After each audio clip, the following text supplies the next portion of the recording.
This is my Smackdown review of the 2nd of August 2025 edition, and from the Smackdown that I saw, I think it was good. From the clips that I saw, Julia and Zelina was fine. Like John Cena, we know what's gonna happen. This is John Cena saying that he's the real John Cena, that I am the platinum rapper that's gonna kick your ass, that drinking a beer with Cody. It's just that one thing I don't get about Cody's character. He lets people say a lot of shit to him because he kind of thinks like, okay, let's just let them wear like shut him up, man. Okay, he is trying to be good, he, but he's still talking shit about you, so at least retort. But it was essentially like John Cena saying that real John Cena is back.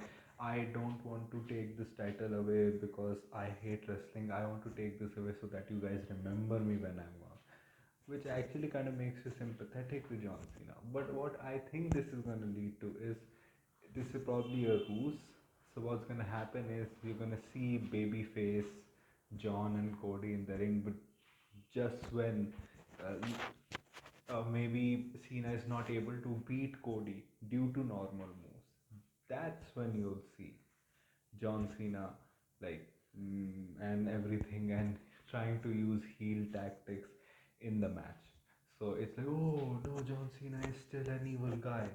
But I think what's gonna happen is he's gonna do that, but he's still gonna lose, and in the end, he's gonna hug Cody. And when we think that, oh, he's still an evil guy, he's not gonna be evil, and he's gonna raise Cody's hand and leave. And also, an indication of Cody winning is that John like walked out like with the championship and all that everything. Apart from that, I would say Alistair and Damien for whatever time they had was really good. And one thing that I really liked is that people are liking Alistair, and also that like the way that he has been beating down Damien Priest. The Damien Priest won this match because of disqualification. But the way that he has been beating down Damien Priest, his whole expressions and everything, like the way he threw the chair, the black mass now throwing him into the steel steps, like it brings another edge to his character. Like him, like not saying that much, like wearing those black suits, like kind of having this vibe with his entrance, dark vibe. I think he has finally found his character in WWE, which he couldn't in his first one. Like they're trying to figure him out and what to do, but I think they finally did it. I like the TLC package that they did on SmackDown. It's just that they could have had more appearances from the tag team division apart from just a video package. Like I think they deserved a final segment, but then last week was kind of like a final segment only.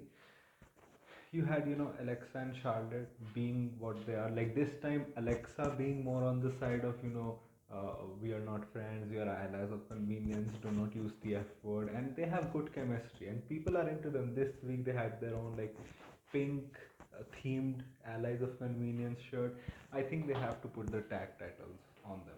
Like, they do. They just have to, because otherwise, like, they are hot right now. Put the titles on them. You don't need to have them become champions for a long time, and then you can, if you want to, like if you have a set storyline of Raquel and Roxanne, you can give them back in a few months. And then Charlotte and Alexa, like maybe this time they finally do the babyface turn, right? Maybe they have Alexa turn heel, join the Wyatt Six.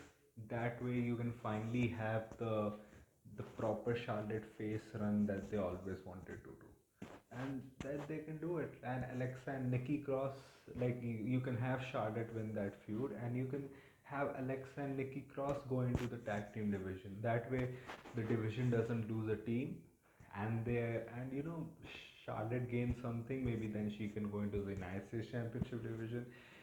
Speaking of the United States Championship division, Julia and Zelina had a very good match. One thing is now Triple H, you need to put Julia more on TV. And if you have Kiana James as her representative, then you also need to put her into more segments. I don't know who though. Like apart from like Meechin and BFAB, I don't know who she can go up against because there's no one available. Everyone is in feuds already. The two like biggest stars that you can have are in a tag team.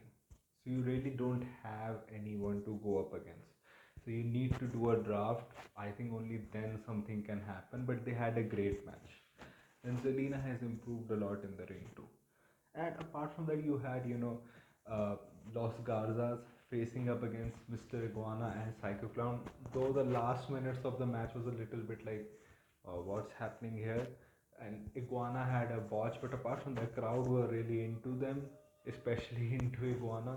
And from what I've heard, it's funny to many people that Psycho Clown took a pin rather than Iguana, because I think because of the seriousness of the character, I think probably Psycho Clown was the one who got protected in AAA, and Iguana who was the one who got pinned. But this time it's reversed because main roster works in a different way.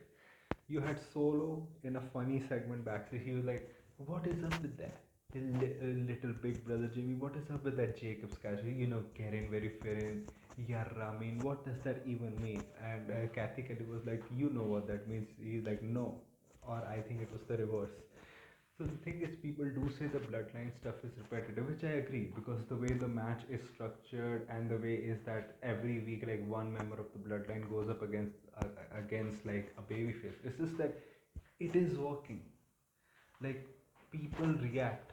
I do think Tala Tonga was not bad here. I have seen Tala Tonga in New Japan, and he has been bad there.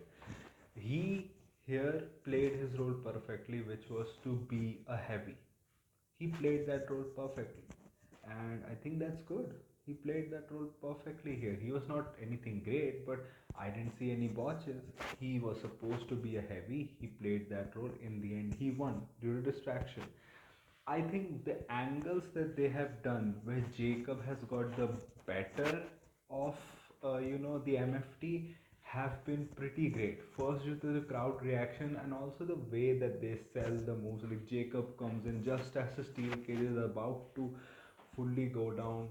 Like, Tala Tonga and Solo, the people who they want to protect, like, go away. Then he beats JC Mateos and of what Tongaloa's ass. And Jacob is standing tall, and the way he beat, like, people are just crazy over him. And this is when you see that, do you?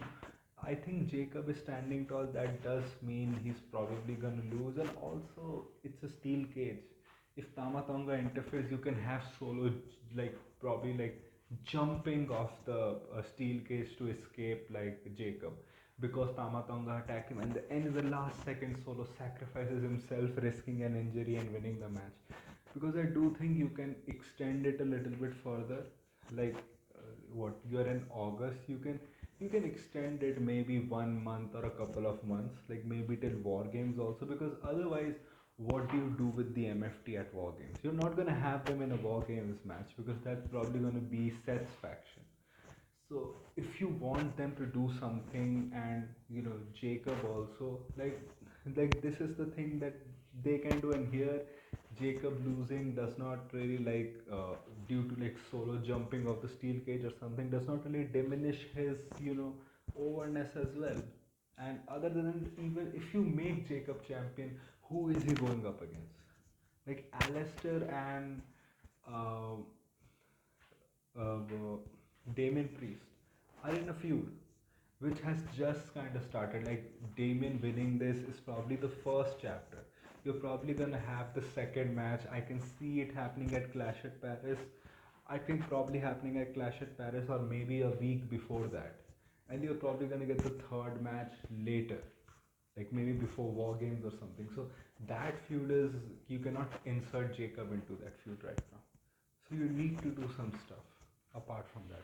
And one thing, that Tiffany and Jade didn't even get a chance to be in front of the crowd. Like, that shows how much like trust that Triple H has on both of them. Like, he doesn't trust both of them to like carry a full-on segment. So the go home angle for the WWE Women's Championship is a half a minute segment, the 1.5 minutes of a segment, where Jade just says that I was the first one to step up to you after, and I'm gonna finish the job. Nothing more than that. And in the end, you had a Randy Orton Jelly Roll segment, which was in the end it was Logan Paul was actually good. I think Drew McIntyre's smelly hole, and then him saying that some other things also. I think Drew I think only good line was that you call God when you need him, while Drew has him on speed dial. That was the good line for Drew. Other than that, Logan was probably better than Drew. Like him calling the green shirt guy out, him saying the Weight Watchers and everything. I think that was actually, and him like doing the whole like these wrestlers coming into. I like that. But apart from that, it was really Randy and Jelly Roll showed out in the car, and Jelly Roll choke slammed him, and more like that black security guard himself lifted himself up and then threw himself down. It looked more like that than that chokeslam. So big props to that guy. Let's see what happens at SummerSlam. Like they have actually built this Drew McIntyre Jelly Roll stuff well. Like they did attack Jelly Roll earlier in the show in like his training session or something. So overall, I will say um, probably I think the second best SmackDown in 3 4 weeks. Like you had one earlier, like the second best SmackDown in 3 4 weeks, better than last week's at least, and it was a, and I think it probably did a better job of being a go home show than the Raw one. But even here, like yeah, it did a better job than that. So, what did you think about the show? Tell me in the comment section. If you like this type of content, like this video, share and subscribe. If you don't, then share it with those who do. My social media accounts, which are my Twitter/X account and my Instagram account, links in the description. So go follow me on that. My UPI ID link is shabba@okicici. So go donate any amount of money which you can help me make YouTube a permanent career option. So that was it for right now. So thank you. Goodbye. Hello.